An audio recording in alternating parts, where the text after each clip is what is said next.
They won. They won the propaganda war. They know what we want to watch, and it's Lego Slop. Hello, and welcome to the 404 Media Podcast, where we bring you unparalleled access to hidden worlds, both online and IRL. 404 Media is a journalist-founded company and needs your support. To subscribe, go to 404media.co. As well as bonus content every single week, subscribers also get access to additional episodes where we respond to their best comments. Gain access to that content at 404media.co. I'm your host, Joseph, and with me are two of the 404 Media co-founders and a special guest, the first of those co-founders being Sam Cole. Hello, I'm back. And Jason Kebler. Hi. You sound sad. Are you sad? Yes, because also our regular contributor, Matthew Gold, said, no, I'm very, very happy that he's here. Thrilling. I'm trying to bring the segues in. No, I just didn't sleep well. That's all. So I have my raspy voice, but I'm excited to get into these stories. Matthew, we brought you on to talk about this one that you wrote. I think Jason edited it, or maybe wrote some of it as well. But the headline is Iran is winning the AI slop propaganda war. So obviously we'll get into it, but there is a particular viral video that this article starts with, Lego themed. Can you describe just what happens in the video? Not even what it means, not even who made it, just literally what happens in the video. So Lego Donald Trump is gambling at a casino, and he rolls the dice, and they come up Iran. The way that dice may come up snake eyes and you know that you've lost, these dice come up Iran, and then a rap song kicks in. And it is a rap song about how Donald Trump is a loser. And that kind of plays against a bunch of Lego footage of Trump being like sucked further and further into hell and having to face like armies of dead soldiers and drown in a river of blood and see like a bunch of dead children and be controlled on puppet strings by Benjamin Netanyahu. And then we cut back into the real world and see like Iranian missiles destroying American military assets. And that's like 3 minutes of that, basically. That's a lot. 3 minutes. It's very catchy though. It's like the really makes it all move. Because I was watching it before we jumped on again just now, and I was like, the song really makes this work in the way that propaganda works. Do you still feel that it's Hamilton-esque? I do. I stand by this. As a musical theater nerd, as someone who has seen Hamilton many times before, unfortunately. Yes, I feel like the LLM that they used to pump out this rap song sounds like it was trained on Hamilton. Sounds like there may be disagreement from the editor, being Jason there. How about that? I don't think I've actually heard it. Let's play a small clip right now so the audience can decide for themselves whether this is Hamilton themed or not. Yeah. You crossed the ocean just to find your granted. Sacrificed your own boys for a lie. Listen. Yeah. Yeah. Make America great again. Okay, so please don't write in, or whether you think that is the case or not. Just keep that thought to yourself. But these and other videos are made by Explosive News Team. I guess before we talk about some other videos, what on earth is Explosive News Team? So as far as I've been able to suss out, which is really interesting, I was again thinking about this as I was reporting on it, how hard it is right now to suss out the truth of like what is going on in any one thing. It's always difficult during the war, but like this particular administration and this particular like country, it's not super easy. But as far as I can tell, they are Iranians that are running a like news agency / propaganda team, and primarily on Telegram. It seems to be where like stuff goes first. So you see like the Lego videos that go viral on other social media sites, Instagram and Twitter especially, x.com. But they also have like a guy who does like face to camera, tells you what's going on, like kind of walking around outside explaining like the war and like the minutia of the day to day. But it's the Lego stuff that people really love from them. Yeah, we'll get to the Lego stuff in a minute, because that definitely is, frankly, the most interesting part. Do we have any idea?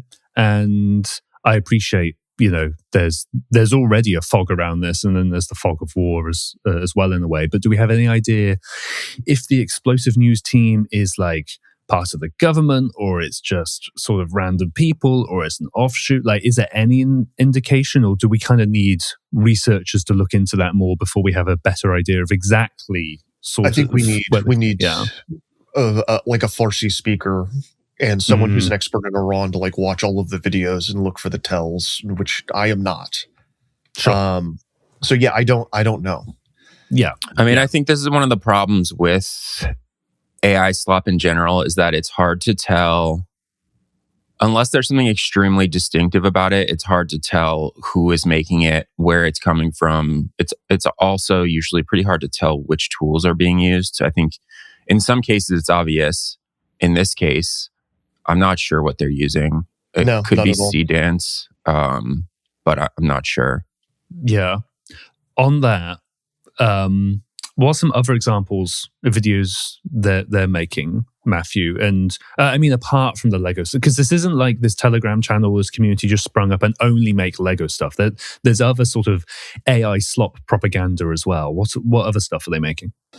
I mean, the explosive news team like is pretty heavy on. They figured out that the Lego hits, and so there's a lot of Lego. But the other things that I'm seeing, that maybe not always necessarily from them, but is like Iran centric.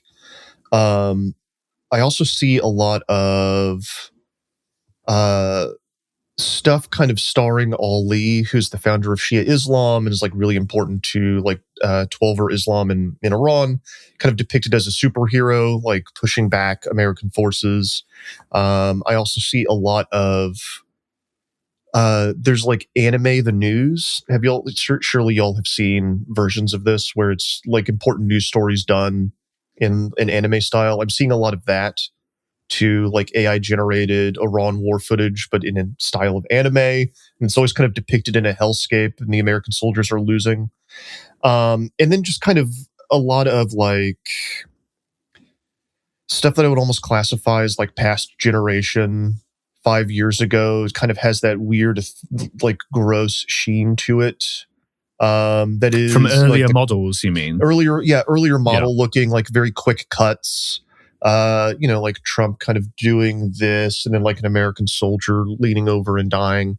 Like it kind of runs the gamut. But the Lego stuff is really what seems to be hitting. Sure. So, well, I mean, I guess there's two questions there.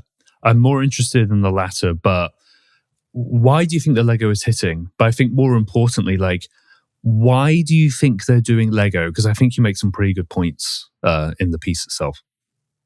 So there's some stuff I was thinking about that's not in the piece, but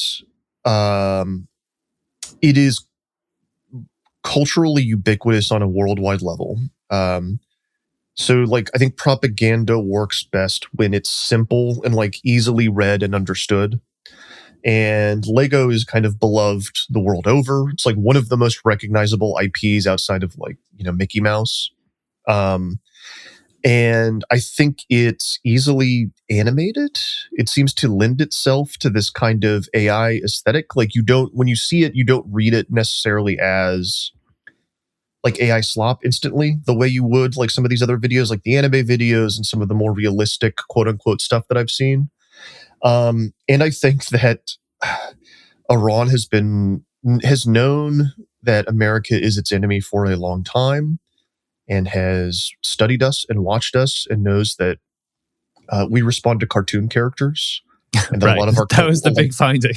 A lot of our cultural heroes are comic book heroes and mythological figures, and that we love that stuff. And I think that not all of the Lego propaganda is designed for an American audience, but a lot of it is. A lot of it is. And I think they want Americans to see it, and so they make it into a simple cartoon that they know will kind of like be instantly recognized and go viral. Well, I know that we are going to get into this more, but I think this is a good time to say, like, the message in this is targeted directly at Americans for the most part. And it's like, it hits the high notes of the sort of criticisms of Trump and this war, where it's like, in the Lego videos, it's like Trump is going to Iran to take Iranian oil.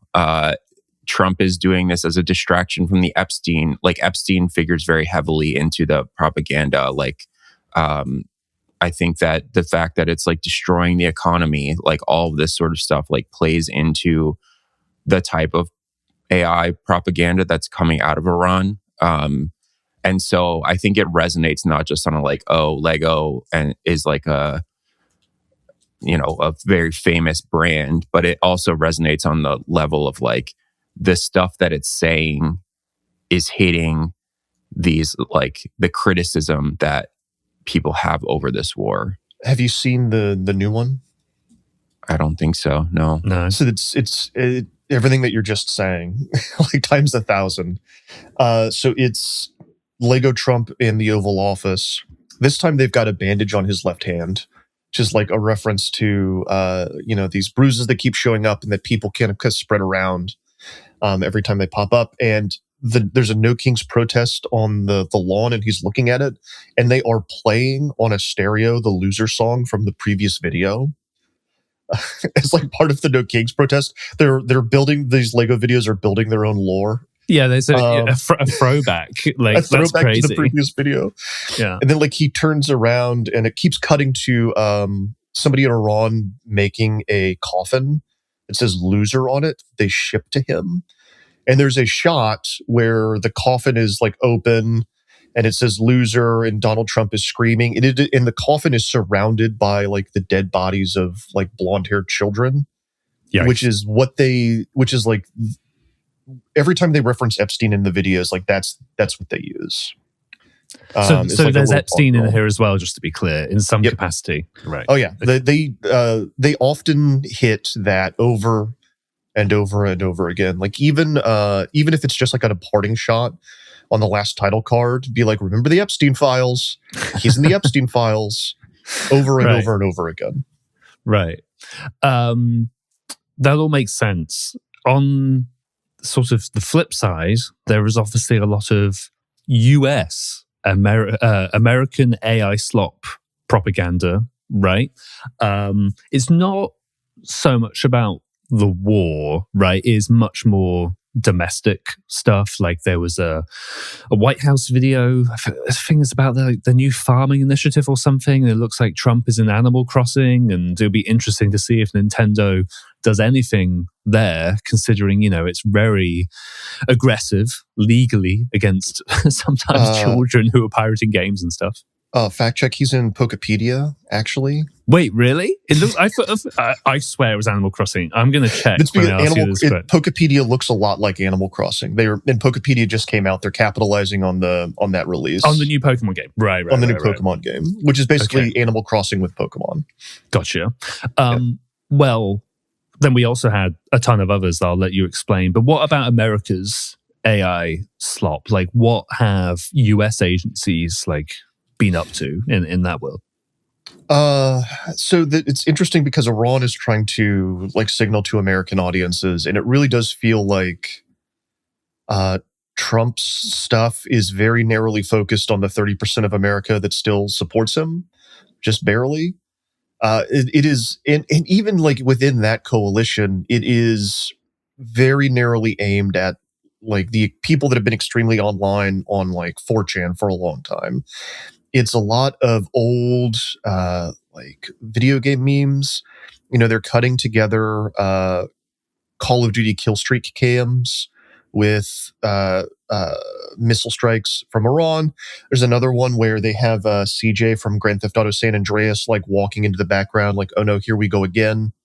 Repeatedly cut with Iran drone strikes. And then the White House comm director retweets this with the code for infinite ammo from Grand Theft Auto San Andreas. I'm just thinking about it's like so many shibboleths in that. Like, you have to understand, like, I've played too many video games, so like I instantly got all of it. But like, if you're just like a dude in, you know, Southern California that is mad that gas is $8 a gallon, and you see all of that and you don't play video games, like, none of it makes any sense to you. It just looks like nonsense. But you see the Lego video and like you instantly know everything. Like, all of it makes perfect sense. All of the images are clear. And I think like all of this, the week that I wrote this, it really all culminated in the White House and a bunch of the other accounts like retweeting these like pixelated images of Trump and Vance and other like, I will say, regime figures that, you know, ends in them releasing a White House app. So like, this is not like, the propaganda is not hitting. Right. Not hitting in quite the same way. And even their uses of AI that we've kind of seen are, it's like the Pokepedia thing. They see a trend popping and they kind of jump on it and they ruin the joke for everyone. They'll take Studio Ghibli and give like ICE deportation photos of Sheen. You know, Jason's written about people kind of manifesting, using CDAN or using SOAR to manifest these like these ICE deportation videos that never really happened. It all just feels very like very narrow, playing for a very narrow audience, whereas the Iranian stuff is hitting wide and deep and getting very popular. So popular that they're referencing past videos. Right.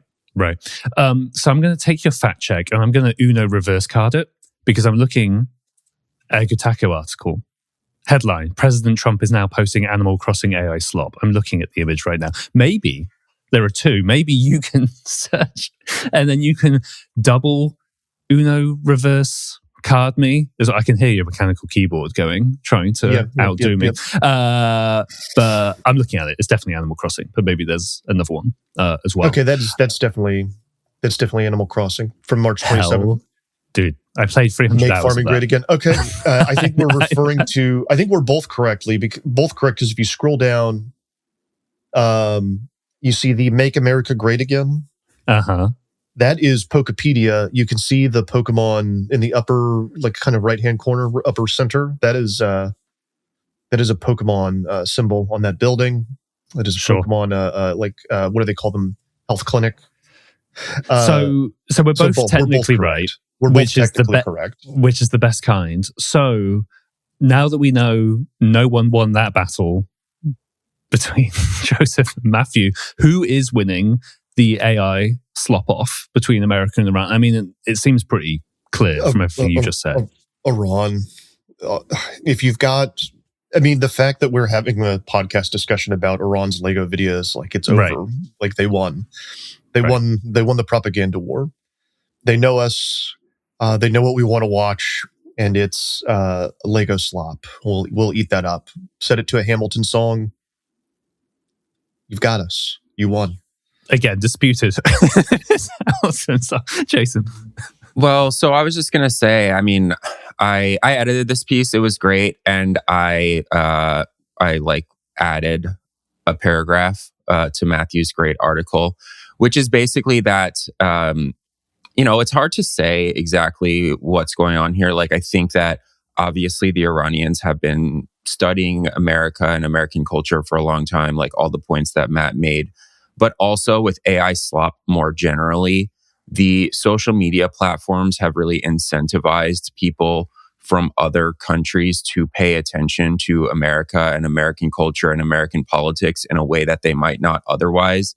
Because, as we've reported before, it's like, if you can make AI content that's viral in the United States, you can make more money that way. And like, obviously the Iranian propaganda is not intended to make money. It's not a like money making thing. They're not trying to collect bonus program money, etc. But like, what has happened is social media companies and AI companies have incentivized thousands, millions, who knows, like many, many, many people in other countries to practice making AI generated content that resonates with Americans. And so therefore you have like, you're basically like training a workforce to like do propaganda to the US. And that is what has happened on social media more broadly. And then here in the US, it's like, I don't know, we just have a bunch of fucking shit posters who are trying to talk to their own insular communities. And it's like not, it just doesn't resonate as well, I don't think. And it's like, you have like a bunch of people on Truth Social and on X who are just like laughing at their own jokes over and over and over again. They can't really see like the broader context of what's happening here.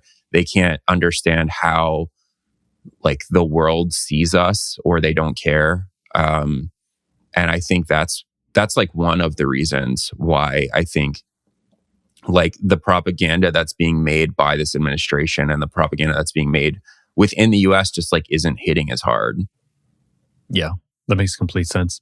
All right, we will leave that there. When we come back after the break, we're going to talk about something entirely different, about AI strike zones in baseball.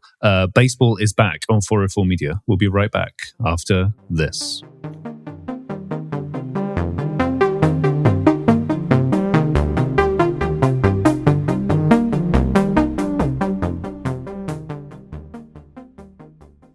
This episode is sponsored by BetterHelp.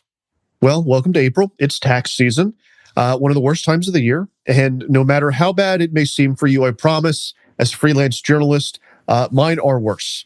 I've had some truly horrific tax seasons. This year's shaping up to be a doozy. Mistakes, they have been made. So I promise you, as bad as things look, mine are worse. This month, I really want to normalize the emotional weight that financial stress can bring to people. And I want to remind you that struggling with money is part of life. It does not mean that you have failed. Sometimes you just got to get the right kind of support. And BetterHelp can provide some of the emotional support you might need in these trying times. BetterHelp's therapists work according to a strict code of conduct, and they are fully licensed in the United States. And BetterHelp has a therapist match guarantee. It does the initial matching for you so you can focus on your therapy goals. And if you aren't happy with that initial match, you can switch to a different therapist at any time. So when life feels overwhelming, therapy can help. Sign up and get 10% off at betterhelp.com/404media. That's BETTERHELP.com/404MEDIA. This message is sponsored by Raycon. With Mother's Day coming up, it's a great time to find a gift that actually fits into your mom's everyday life. For me, I'm always trying to find something she'll actually use, not just something that's shoved into a drawer. Whether she's going for a walk, running errands, commuting, or taking a quick phone call, Raycon's Everyday Earbuds Classics are a great option. They become a go-to for everyday listening for me. With active noise cancellation, they help block out background noise so she can stay focused on what she's listening to, whether that's music, a podcast, or hopefully a call from you. Everything sounds clear and immersive, which makes it easier to stay present and enjoy those small moments throughout the day. Raycon's Everyday Earbuds are a thoughtful Mother's Day gift that fits easily into her routine. And honestly, it's a great pickup if you want to pair for yourself too. And right now you can grab them for 15% off. Raycon's Everyday Earbuds Classic are packed with upgrades. They've got active noise cancellation, multi-point connectivity, so you can pair with 2 devices at once, and a comfortable ergonomic design that actually stays put in your ears. I also like that they've got some fun color options. I'm into the cool mint one, although these ones are black that I'm going to give to my mom. It feels more like an accessory than just another piece of tech. And here's the big thing. You're getting premium audio quality that stacks up with the big brands, but at about half the price. They've got over 3 million customers and a 30-day happiness guarantee, so there's really no reason to overpay. A couple features that make them my everyday go-to. They've got up to 32 hours of battery life with the case. Quick charge gives you 90 minutes of playtime from just a 10-minute charge, and awareness mode is great when I'm out walking or running errands. I can still hear what's going on around me. Celebrate the moms in your life. Go to buyraycon.com/404 to get 15% off the Everyday Earbuds Classic. Thanks, Raycon, for sponsoring. Incogni is one of those tools I wish I had years ago, and if you've been watching our show, you probably know why. Data brokers, bad actors, harassers, and hackers mean that simply existing online can sometimes put you and your loved ones at risk. And we know that the most important thing is that most scams aren't dramatic hacks like you see in the movies. They start with your personal data being exposed everywhere online. Your home address, your email, your ethnicity, your job, relatives' names, your phone number, your social security number. All of these things are unfortunately fair game for data brokers. It gets collected, packaged, and sold across people search sites, shady directories, data broker databases, and hacking forums. Most importantly, all of this stuff can just randomly show up on the general internet or even on AI chatbots. And that exposure is exactly what scammers use to target you. Well, that's where Incogni comes in. It's hard to disappear on the internet these days, but Incogni can help. Incogni tracks down and removes your personal data from hundreds of data brokers automatically and makes sure you don't have to repeat the process because you have enough to worry about. Its custom removals feature is also critical. If there's a specific website exposing your information, maybe it's a random directory, a search result, or something you found yourself, you can send Incogni the link. A dedicated privacy expert handles the takedown request for you. That's not just automated removal, that's personal protection. And the more your information disappears from the web, the harder it is for bad actors to target you in the first place. If you want to take control of your personal data, go to incogni.com/404media and use code 404media to get 60% off an annual plan. That's incogni.com/404media, code 404media for 60% off. Again, go to incogni.com/404media and use code 404media to get 60% off and start protecting yourself today.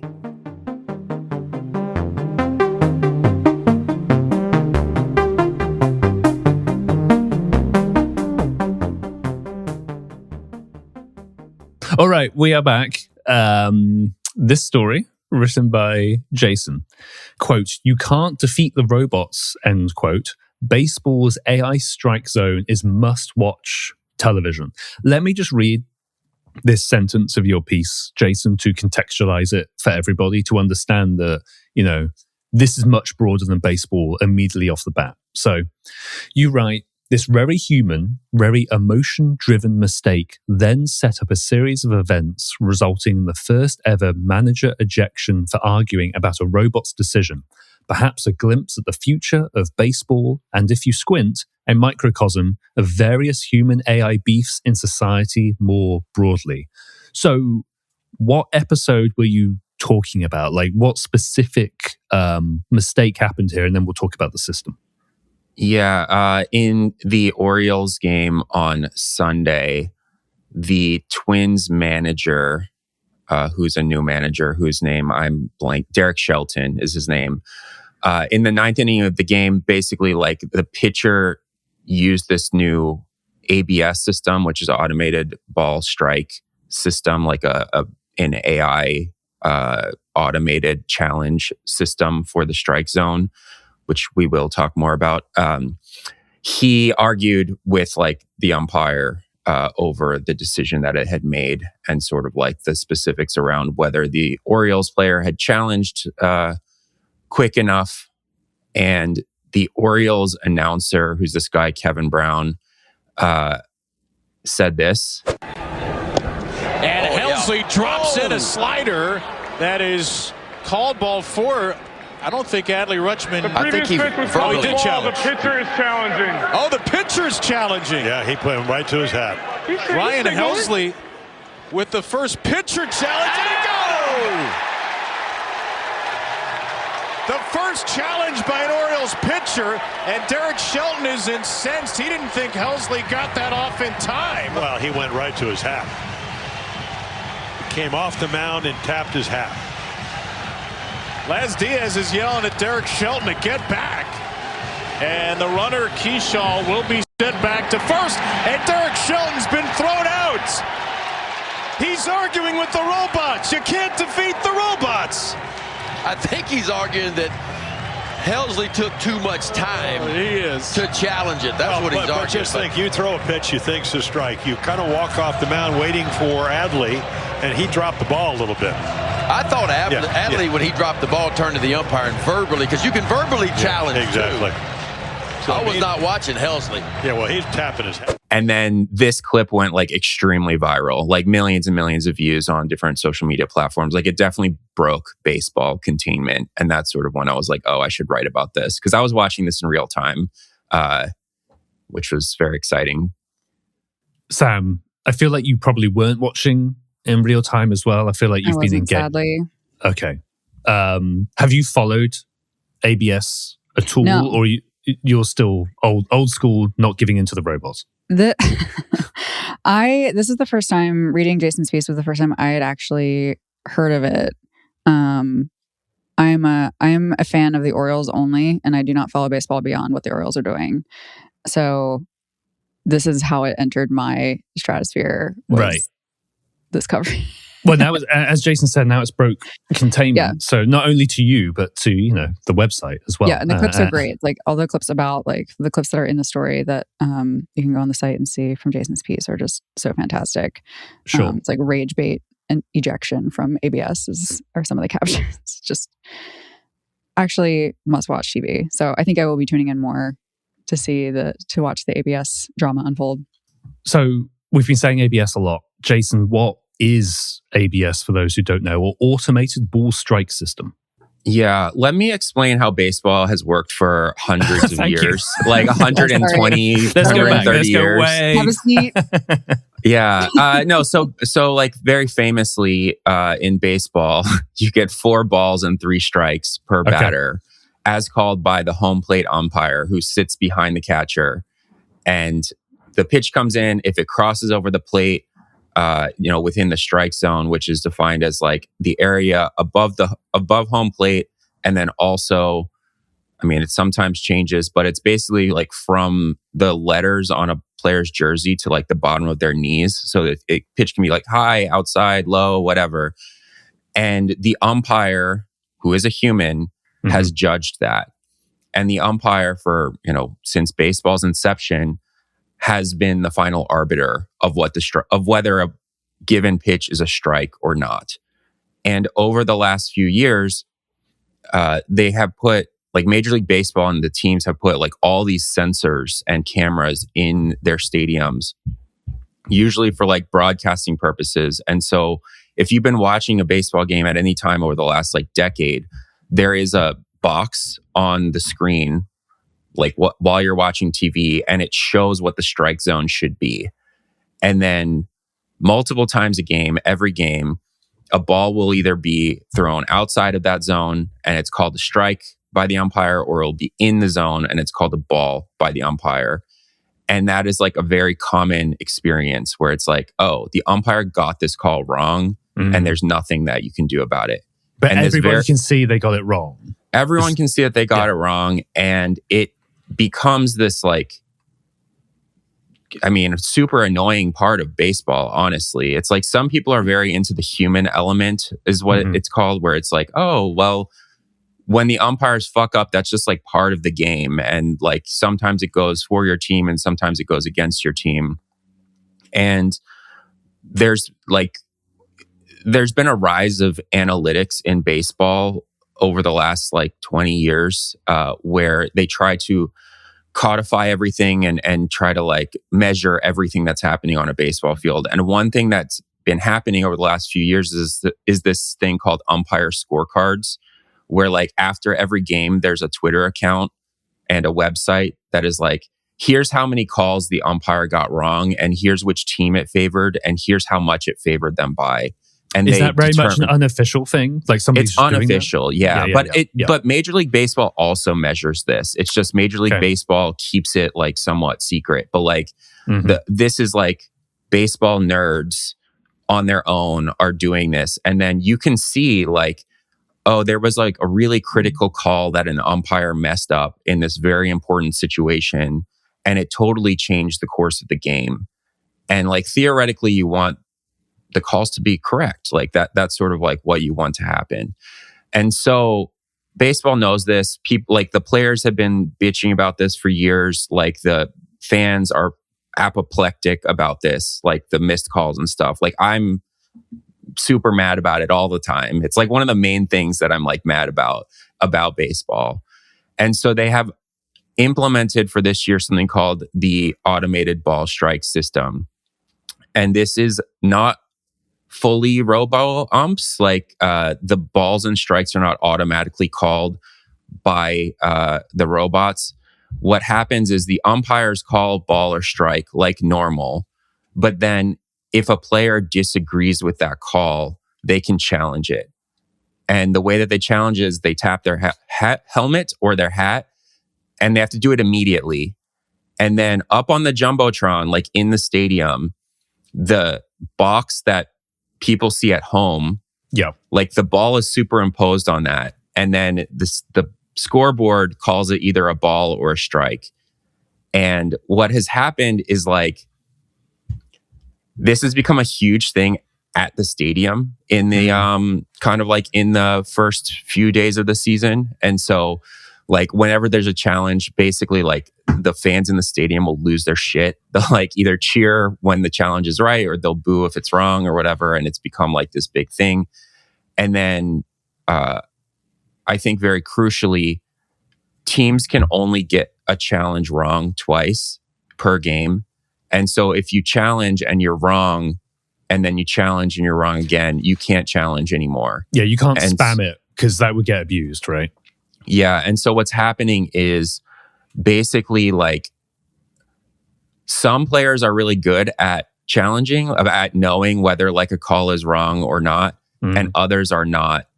And what happened in that Orioles-Twins game was there was a pitch that was thrown like right down the middle, and a Twins player challenged it because he was pissed that he got called out.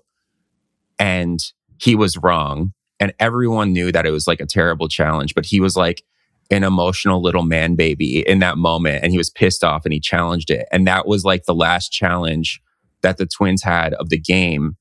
And then immediately in the next inning, the umpire messed up a call, obviously, but they were not able to challenge it. And it was like a huge thing. Like the Orioles got a walk out of it. And then the Orioles scored a bunch of runs and they ended up winning the game. And like, so that happened in like the 8th inning. And then in the 9th inning, this moment happened where the Orioles closer, who's like the last pitcher in the game, trying to finish the game, threw a 3-2 pitch. So it's either a strikeout or a walk, like a very important pivotal play. And it was called a ball, and the pitcher challenged it. And Derek Shelton was arguing that basically like he didn't challenge it fast enough, like blah, blah, blah. And he got ejected from the game for arguing about this entire like process. Oh, wow. And it was very funny. There were like numerous moments over the course of the weekend in other games where like the automated ball strike system was like very important.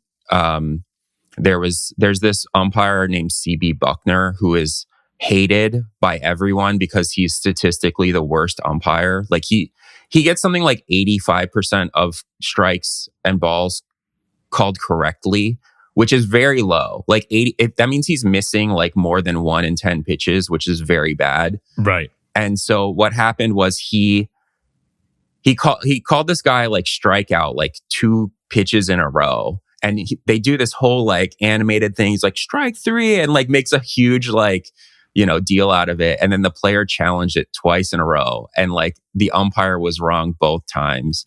And so it's become this like humiliation ritual where it's like the players are like, fuck you, you're wrong. And then the umpire gets called, is wrong. And they have to like keep playing like nothing happened.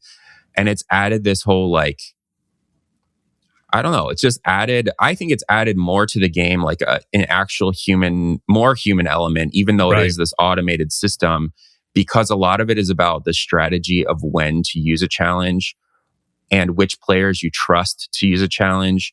And also which players can like hold their emotions in check and realize like, maybe that pitch was borderline, but it's not the best moment to challenge this because if I'm wrong, it's going to hurt my team in some way. Yeah.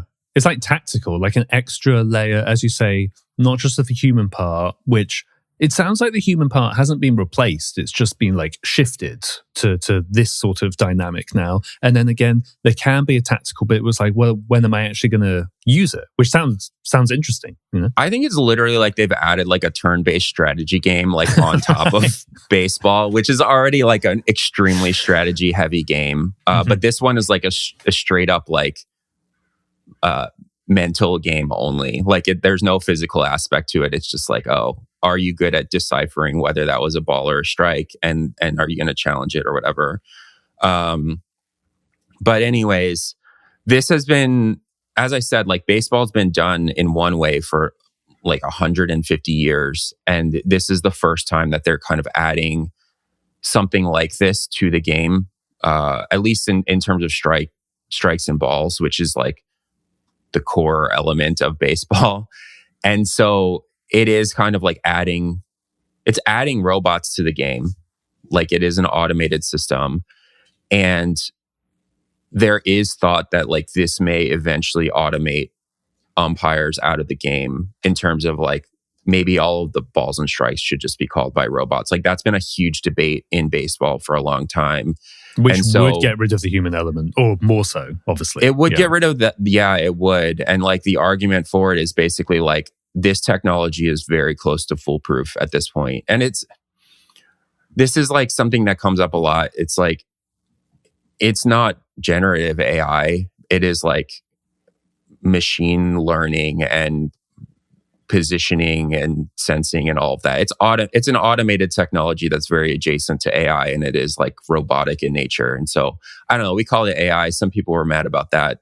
It doesn't matter really, but it is like it kind of mirrors this debate that we've been having in society about should we let human beings do jobs that robots are better at, even if they lose their job and things like that. And it's like, I mean, I think that even if they go to a full automated ball strike system, like without the challenges, that they will let a human being stand behind home plate and like make the call so that there's the appearance of a human being still being there and they'll have the job. But like, I don't know. It's kind of similar to like a lot of what we've been talking about over the last like little bit. And I think, I don't know. It's like, I think we try to be fair here about AI, and it's like we criticize AI all the time, but also as a baseball fan, like when umpires make the wrong call, it doesn't enhance the game in any way. It's just like wildly frustrating. And this system, I think, in the first few days is like, this is better. It's like a better system, and I'm happy with it. And I think most people that I've seen do seem happy with it. There's some people who are like, it's too distracting. There's too many challenges. I liked the old system, but like that's baseball. It's like there's a lot of people who love the tradition of it and all of that, and so they get mad when anything changes. But I think that this rule change, like, I don't know if baseball, like Major League Baseball, like very thoughtfully came to this decision where it seemingly like adds a human element to it versus takes it away. But in some way, they've like lucked into like what seems to be like a really fun system that's already led to like all these viral moments, which the criticism of baseball over the last decade has been that it's too insular, that it's boring to watch, that there's not like these viral moments. And it's like viewership is down, right? Yeah. No, baseball's like in a good spot overall, but like compared to the NFL, to like, it's just like, it's been considered for so long, like, oh, America's pastime, blah, blah, blah. But it's like, people don't know the most famous baseball players, or they haven't. But now over the last few years, it's like Shohei Ohtani, and like there's kind of a lot of there's a new wave of like MLB talent that has made baseball more popular than it's ever been, but it still lags like far behind in like cultural relevancy to like the NFL. And so to even have like these viral moments over the weekend where millions of people were looking at them, like, I think that's probably good for the game. Yeah, I agree with the, systems like this can better the game and make it more fair. I mean, back when I watched a ton of football or soccer for a lot of people, having a call of a offside that was incorrect, it was basically the same sort of discussion, right? In that, well, the ref didn't see it or the linesman didn't see it. And maybe that's an interesting human dynamic to the game, but it's like, we're playing a game with rules. And it's like messing up in the parameters of those. And it's like, harming the game. So I basically echo what you're thinking. Sam, what do you think? It's also, I mean, it's something, since you mentioned football, it's something that's happening in many different sports right now. This is not like, oh my God, baseball is the first sport to use like AI, which AI as a term is whatever, but they're using AI cameras, like quote unquote AI cameras, in Wimbledon in the last year. Mm-hmm. And there was a whole thing where they replaced the line judges with the AI camera, and it was calling shots. And there was the main complaint people had about that was that it was too quiet, and that the line judges were much louder, and that the players and the people in the stands couldn't really hear what it was calling. It's just funny. They weren't even like, this is going to replace like an important part of the game. They were like, actually, I think that just should be like, turn the volume up a little bit. And then, yeah, like soccer has, or football, as Joe would say. I assume you're talking about football, soccer. Yes. Yeah, football has this whole like thing going on with, there was like a couple years ago where the cameras were mistaking bald heads for balls. Oh, that's good. So funny. That's good. And then there was like everyone's football, like, offside. Yeah, everyone's, yeah. And then there's like the World Cup, I guess, is also talking about bringing in more like ref cams and things like this. It's just like sports in general is such a heavily surveilled and recorded and tracked space anyway. If you're going to go to a game, it's like one of the most surveilled places you can be is an NFL game or a stadium like that. So I think it's an interesting conversation to be had about like, oh my God, there's AI cameras in here now. And it's like, well, yes and no. Like they were here already and they're in every other sport. You're just hearing about it more, I think, because baseball does actually lend itself to like some pretty funny clips on social media. So it makes sense that a lot of these calls are going super viral, and that's how we hear about it. But I think the more like demure, I guess, sports like tennis, it's like they're just not complaining about it, and there's no chance to challenge it. So I think that's, like Jason said, that's a big element of it. It's adding something to it, I think, is rather than taking away another part of it. I'm not going to pretend to fully know that much about soccer, but I know that they added VAR, so there's video assisted review. And as Joseph said, it was like, I believe for offsides, but then they also do it for like goals, where did the ball fully cross the goal line? And I know that has been pretty controversial in some ways, because there'll be like this thrilling moment and then it'll be called the goal on the field and it will be taken away. Right. And I think that there's been some, again, don't write. I know I don't know all the specifics, but it's just like, I think there's been some backlash where they're like, we should get rid of this because it's like ruining the game to some way. It's the same argument, basically. And I think where a lot of people would fall down on is the way it currently works in football, which is that it does assist the refs and the linesmen. Like it does not replace them. Like they do still make, the final call. But when the computer is like, pretty sure it's that, and, it's pretty accurate, the ref would be insane, obviously, to go against that.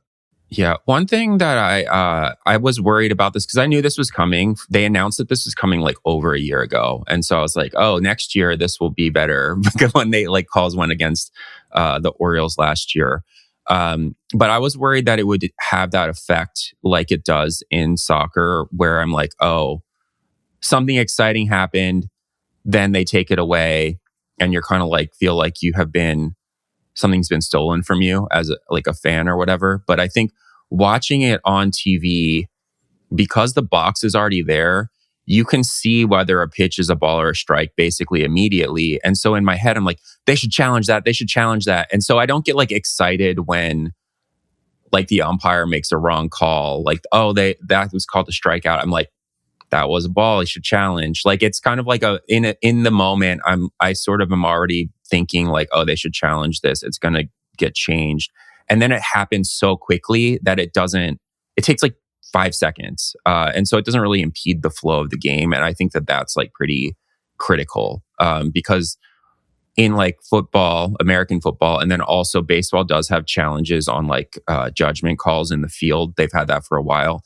It's like, all the umpires or referees go and like they hug each other and they look at the video screen, and then like they do a commercial break, and then like 5 hours later they start playing again, and it's like that's super annoying. Yeah. With tennis, when I used to watch a lot of Wimbledon, it would always be, okay, let's see it on the big screen. And then as the ball was going towards the line, the crowd would all in unison go, It's slightly longer than 5 seconds, I seem to remember. But yeah, it's a fun part of it as well. All right, we'll leave that there. If you are listening to the free version of the podcast, I'll now play us out.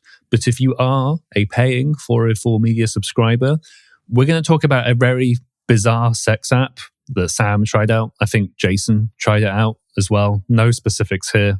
You have to listen to that in the next section. You can subscribe and gain access to that content at 404media.co. As a reminder, 404 Media is journalist founded and supported by subscribers. If you do wish to subscribe to 404 Media and directly support our work, please go to 404media.co. You'll get unlimited access to our articles and an ad-free version of this podcast. You'll also get to listen to the subscribers only section, where we talk about a bonus story each week. This podcast is made in partnership with Kaleidoscope and Alyssa Midcalf. Another way to support us is by leaving a 5-star rating and review for the podcast. That stuff really helps us out. This has been 404 Media. We'll see you again next week.